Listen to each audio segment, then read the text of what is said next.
എന്റെ ഭാഷ എന്ന വിഷയത്തെക്കുറിച്ചാണ്. മനുഷ്യന് എപ്പോഴും ആശയവിനിമയം നടത്താനായി ഭാഷ ആവശ്യമാണ്. പണ്ട് കാലത്ത് ആംഗ്യ ഭാഷയിലൂടെയാണ് സംസാരിച്ചിരുന്നത്. അതിന് പരിമിതികൾ ഉണ്ടായിരുന്നു. ഇന്ന് അത് ഭാഷയായി മാറിയിരിക്കുന്നു. ഭാഷയിലും മനുഷ്യൻ എപ്പോഴും ആശയവിനിമയം നടത്താനായി ഏറ്റവും എളുപ്പമുള്ളത് മാതൃഭാഷയാണ്. അതേ എന്റെ ഭാഷ, നമ്മുടെ ഭാഷ മലയാളമാണ്. അമ്മ എന്ന ആരും ജനിച്ച ഭാഷ, മുത്തശ്ശി കഥകൾ പറഞ്ഞു തന്ന ഭാഷ, അറിവിന്റെ ആര് പാഠങ്ങൾ പഠിപ്പിച്ചു തന്ന ഭാഷ, അതാണ് മാതൃഭാഷ, നമ്മുടെ മലയാളം. മറ്റുള്ള ഭാഷകൾ കേവലം മക്കളു പെറ്റമ്മ തൻ ഭാഷ താൻ. അതെ, സ്വന്തം ഭാഷയെ പെറ്റമ്മയായി മറ്റുള്ള ഭാഷകളെ പാട്ടമ്മയായി കാണിക്കുന്ന ഈ വരികൾ മാതൃഭാഷയുടെ മഹത്വം, പ്രധാനം സൂര്യ തേജസ്സോടെ നമ്മോട് വിളിച്ചു പറയുന്നു. മഹാകവി വള്ളത്തോൾ നാരായണമേനോന്റെ എന്റെ ഭാഷ എന്ന കവിതയിൽ 1999 നവംബർ 17 യുനെസ്കോ ഫെബ്രുവരി 21 ലോക മാതൃഭാഷയുമായി പ്രഖ്യാപിച്ചത്. ഏറെ വൈകിയാണെങ്കിലും 3 കോടിയിലേറെ പേരുടെ നാവിൽ മധുരം നിറയ്ക്കുന്ന നമ്മുടെ കൈകളിൽ ശ്രേഷ്ഠ ഭാഷാ പദവി ലഭിച്ചിരിക്കുന്നു. ശ്രേഷ്ഠ ഭാഷാ പദവി ലഭിച്ചിരിക്കുന്ന ഇന്ത്യയിലെ 5ാമത്തെ ഭാഷയാണ് നമ്മുടെ മലയാളം. ഭാഷ സംസ്കാരമാണ്.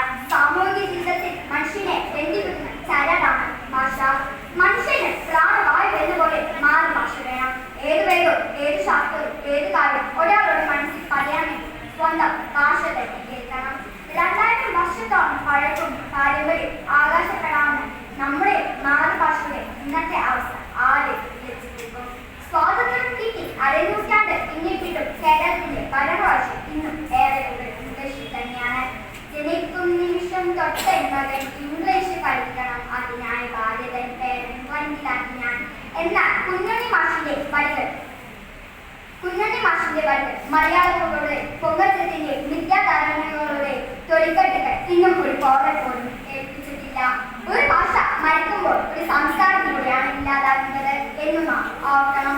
നമ്മുടെ ഭാഷയും സംസ്കാരം മുറുകെ പിടിച്ചു കണ്ടാണ് നാം മറ്റുള്ള ഭാഷകൾ പഠിക്കേണ്ടത്. മറ്റുള്ള ഭാഷകൾ പഠിക്കുന്നത് നല്ലതാണ്, എന്നാൽ അതൊരിക്കലും മലയാളത്തെ മറന്നുകൊണ്ടാകരുത്. കേരള സംസ്ഥാനം രൂപം കൊണ്ടത് മലയാളം സംസാരിക്കുന്നവരുടെ നാട് എന്ന നിലയ്ക്കാണെന്ന് നാം മറക്കരുത്. പ്രിയമുള്ളവരെ, മാതൃഭാഷ സ്നേഹിക്കാനും ആദരിക്കാനും നാം ഉണർന്നു ശ്രമിക്കണം. മാതൃഭാഷ പഠനത്തിന്റെ പ്രാധാന്യം, ആവശ്യകതയും സ്വഭാഷയെ സ്നേഹിക്കുകയും സംരക്ഷിക്കുകയും ആദരിക്കുകയും ചെയ്യുന്ന ഒരു തലമുറയായി കുഞ്ഞുങ്ങൾ വളർന്നു വരണം. അക്ഷരവത്സ മനസ്സിന് പ്രകാശമുള്ളതാകട്ടെ, പ്രഭാപൂർണമാകട്ടെ എന്ന് ആശംസിച്ചുകൊണ്ട് മലയാള ഭാഷയെ പിതാവായ തുഞ്ചത്തെഴുത്തച്ഛനെ ആഗ്രഹിച്ചുകൊണ്ട് എന്റെ ഇളയ പ്രസംഗം ഞാൻ ഉപസംഹരിക്കുന്നു.